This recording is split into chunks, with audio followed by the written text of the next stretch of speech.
പെട്ടെന്നാണ് സ്പ്ലെൻഡർ എടുത്തിട്ട് തമിഴ്നാട്ടിലോട്ട് പോകാനായിട്ട് അവന് തോന്നിയത്. അങ്ങനെ നേരെ എന്നെയും വിളിച്ച് നമ്മൾ രണ്ടുമായിട്ട് തമിഴ്നാട്ടിലോട്ട് പോയി. അങ്ങോട്ടും ഇങ്ങോട്ടും ഓടുന്ന ട്രാക്ടറുകളും പനമരങ്ങളും എല്ലാം കണ്ട് നമ്മൾ മുന്നിലോട്ട് ഇങ്ങനെ പോയി. സൂര്യകാന്തി പാടത്ത് കയറി തേൻ കുടിക്കുന്ന തേനീച്ചയെ ശല്യപ്പെടുത്തി ഒരു ക്ലിക്ക് കൊടുത്തു. ഇതേ സൈഡിൽ കിടക്കുന്ന ഒരു ട്രാക്ടർ നിറയെ ലോഡ് ചെയ്തിരിക്കുന്നത് നല്ല ഫ്രഷ് ആയിട്ടുള്ള പച്ചക്കറികളാണ്. ഇപ്പോൾ തോട്ടത്തിൽ നിന്ന് എടുത്തുകൊണ്ട് വന്നതാണ്. അതുപോലെ തന്നെ മതിലിലേക്ക് ഇങ്ങനെ കട്ട പെയിൻറ്റ് അടിച്ചിട്ടുണ്ട്. ഒരു ചേട്ടനത് ലോഡുമായിട്ട് പോകുന്നുണ്ട്.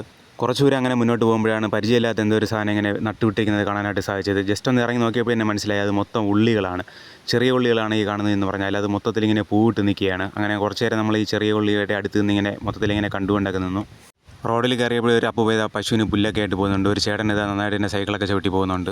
എവിടെ നോക്കിയാലും ഗ്രാമത്തിൻ്റെ അന്തരീക്ഷം മാത്രമേ ഉള്ളൂ. പിന്നെ ഈ നിൽക്കുന്ന ഈ ഒരു ചെടി എന്ന് പറഞ്ഞാൽ എന്താണെന്ന് അറിഞ്ഞൂടാതെ ചോദിച്ചപ്പോൾ ഒരു ചേട്ടൻ പറഞ്ഞത് ചോളം എന്നാണ് പറഞ്ഞത്. പക്ഷേ എനിക്കത് വിശ്വസിക്കാനായിട്ട് സാധിച്ചില്ല. വർഷങ്ങളോളം ചോളം കണ്ടിട്ടുള്ള എനിക്ക് ഈ ഒരു സാധനം ചോളമാണെന്ന് വിശ്വസിക്കാനായിട്ട് സാധിച്ചില്ല. കാരണം ചോളത്തിൻ്റെ പൂ നിങ്ങൾ നോക്കി ഇങ്ങനത്തെ ഒരു പൂവായിരിക്കത്തില്ല ചോളത്തിൻ്റെ പൂവെന്ന് പറഞ്ഞാൽ. അപ്പോൾ ഇതെന്തോ മറ്റെന്തോ ഇനി ചോളമെന്ന് പേരുള്ള മറ്റെന്തെങ്കിലും ചെടിയാണോ എന്ന് അറിയത്തില്ല. എന്തായാലും ചേട്ടൻ നമ്മളെ പറ്റിക്കാനായിട്ട് പറഞ്ഞതോ ഒന്നും അറിയത്തില്ല. അപ്പോൾ ചിലപ്പോൾ അവരുടെ നാട്ടിൽ അങ്ങനെയായിരിക്കും പറയുന്നത്. ഈ ഇരിക്കുന്ന വണ്ടിയെ പ്രത്യേകിച്ച് പരിചയപ്പെടുത്തേണ്ട ആവശ്യമില്ല. തമിഴ്നാടിൻ്റെ മൈലേജ് ആയിട്ടുള്ള വണ്ടിയാണ്. പിന്നെ ഇവിടെ ഒരു ചാക്കുകെട്ടിൽ എന്തൊക്കെ പച്ചക്കറികളൊക്കെ വെച്ചിട്ടുണ്ട്. മൊത്തത്തിലൊരു ഗ്രാമമായ. അങ്ങനെ നിൽക്കുമ്പോഴാണ് തമിഴ്നാട്ടിൻ്റെ ലോക്കൽ ബസ് കടന്നു പോയത്. അങ്ങനെ കൂടെ ഒരു ട്രാക്ടറും കൂടെ ഇങ്ങനെ കടന്നുപോയി. കുറച്ച് മുന്നോട്ട് പോയപ്പോഴും ഒരുപാട് ചെറിയ ഉള്ളികൾ ഇങ്ങനെ കൂട്ടിയിട്ടിരിക്കുന്നത് കണ്ടു. ഇത് പാടത്തിൽ നിന്ന് വിളവെടുത്ത് കൊണ്ടുവന്നതേ ഉള്ളൂ. അപ്പോൾ അവിടെ ഒരാൾ നിന്നിട്ട് ആ ഉള്ളിയുടെ ആ ഒരു തോലെല്ലാം ഇങ്ങനെ തൂത്ത് മാറ്റുന്നുണ്ട്. പിന്നെ വേറെ ഒന്നും നോക്കിയില്ല. അവിടെ നിന്ന് ഒരു കിലോ ചെറിയ ഉള്ളിയും വാങ്ങിയിട്ട് നേരെ അവിടെ നമ്മൾ പോയി.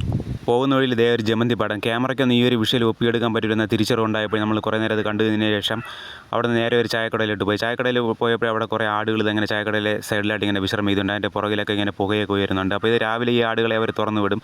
പൂർണ്ണ സ്വാതന്ത്ര്യത്തോടെ മൊത്തത്തിൽ അലഞ്ഞു നടക്കുന്ന ആടുകളാണ്. കിടിലിന് ഒരു ചായയും കുടിച്ച് പുറത്തിറങ്ങിയപ്പോഴേ 5 ലിറ്റർ പെട്രോൾ അടിച്ച് ഓടി തുടങ്ങി അവൻ്റെ സ്പ്ലെൻഡർ 250 കിലോമീറ്ററിലധികം പിന്നിട്ടുണ്ടായിരുന്നു.